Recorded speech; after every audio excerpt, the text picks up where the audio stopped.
안녕하세요. 이성도 목사입니다. 지난 시간에는 웨스트민스터 소요리 문답 제14문에서 죄란 하나님의 법을 순종함에 있어서 조금이라도 부족하거나 위반하는 것으로 인간의 무능과 반항이라는 두 가지 양상이 있음을 말씀드렸습니다. 그러면 첫사람 아담과 하와가 지은 죄가 무엇일까요? 성경은 죄에 대해 모호하지 않습니다. 하나님의 법에 불순종한다는 것은 하나님께서 하라고 하는 것을 하지 않거나 하지 말라고 하는 것을 하는 것이죠. 무엇을 하고 무엇을 하지 말아야 될까요? 그 핵심을 요약한 것이 십계명입니다. 그러면 십계명만 지키면 되겠네 하고 생각할 수 있을 텐데요. 십계명의 문자적인 내용과 함께 십계명을 주신 하나님의 본의도 놓치지 않아야 합니다. 죄는 말이나 행동으로 실현되는 것뿐만 아니라 생각과 같이 내재적인 것도 포함되어 있습니다. 그렇다면 아담은 도대체 무슨 죄를 지었을까요? 그 죄가 얼마나 크기에 하나님께서 세상을 창조하면서 보시기에 심히 좋았더라고 하셨던 이 세상이 이토록 파괴되었을까요? 그 내용을 웨스트민스터 소요리 문답은 어떻게 묻고 답하고 있을까요? 웨스트민스터 소요리 문답 제15문을 제가 읽어보겠습니다. 질문은요.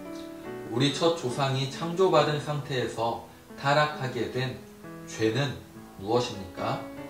답은 우리 첫 조상이 창조받은 상태에서 타락하게 된 죄는 그들이 금하신 열매를 먹은 것입니다. 하나님께서는 아담에게 매우 구체적으로 할 것과 하지 말 것을 명하셨습니다. 창세기 2장 16절과 17절을 보면 여호와 하나님이 그 사람에게 명하여 이르시되 동산 각종 나무의 열매는 내가 임의로 먹되 선악을 알게 하는 나무의 열매는 먹지 말라. 내가 먹는 날에는 반드시 죽으리라 하시니라고 기록되어 있죠. 그런데 아담은 하나님이 하지 말라는 그것, 금하신 선악을 알게 하는 나무의 열매를 먹었습니다.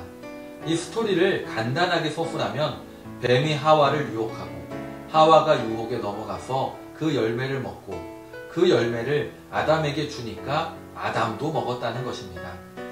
여기에서 열매를 따먹은 것이 그토록 심각한 문제인가 하는 생각을 할 수 있습니다. 그래요. 행위 자체를 중심으로 생각하면 너무도 과한 처사 같습니다. 그렇지만 우리 첫 조상이 지은 죄의 중심은 하나님의 말씀을 어긴 불순종에 있다는 것이죠. 그로 인해 하나님의 관계가 파괴되었고 인간은 스스로 그 관계를 다시 회복할 수 없습니다. 일상적인 사람의 관계에서는 적절한 보상이나 사과를 통해 잘못이 무마될 수 있습니다. 그렇지만 하나님과 사람의 관계는 창조주와 피조물의 관계입니다. 하나님의 작정에 만약에는 없어요.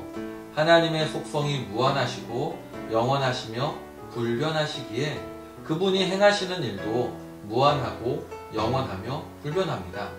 그러니까 첫 조상이 죄를 지은 것도 하나님의 작정에 따른 것이죠. 그렇지만 분명한 것이 있습니다. 하나님의 성품을 생각해 볼 때 하나님은 우리를 향하신 선한 뜻을 갖고 계시며 이루어 가신다는 것입니다. 아담과 하와가 하나님의 말씀에 불순종했다는 것, 표면적으로 선악을 알게 하는 나무의 열매를 먹은 사건은 수많은 사람들에게 아쉬움을 자아냅니다. 그래서 만약에 이러저러 했으면 하는 생각도 하곤 해요. 먹지 않았다면 어떻게 되었을까? 그러면 지금의 고난이 없지 않았을까? 하고요. 그러다가는 아담과 하와를 원망하고 그게 발전되면 하필 선악을 알게 하는 나무를 동산에 두신 하나님을 원망하게 되죠.